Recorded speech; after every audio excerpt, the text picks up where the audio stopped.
Ayan, magtatanim tayo ngayon ng ating pananim.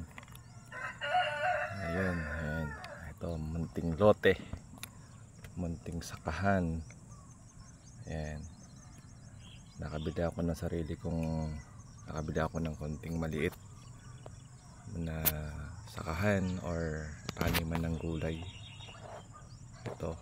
At ngayon ay magtatanim tayo ngayon ng sili or saka talong.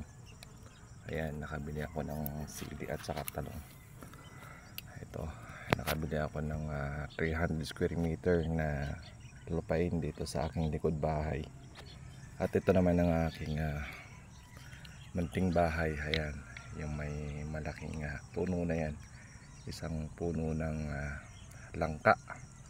Ayan, may tanim na akong kamote, papaya, at saka mangga, kangkong. Ayun. Ngayon naman itataniman natin ngayon ng talong, sili, at saka kamatis. Ayan, nakabili ako ng punla. So ito, tataniman ko ngayon. Magkakadkad ako ngayon ng itatanim ko. Okay, tatanim tayo ngayon. Unahin natin ng talong. Ito kasi malakas sa hangin. Tatanim tayo ngayon ng talong. Buksan natin.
Kamatis naman ang susunod natin tatanim.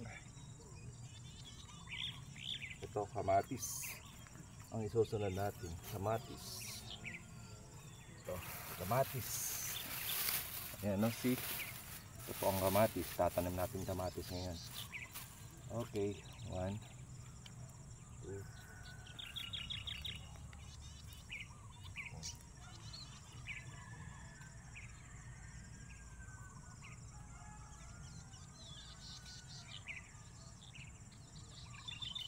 At ngayon naman, ang susunod natin ay ang sili.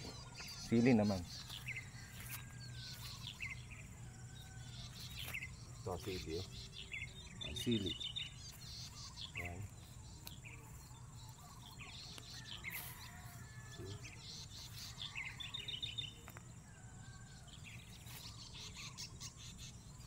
Ayun. Doon nakatudling siya. Binutas-butas ko lang siya. Okay. Ayan. Ito, tanim natin.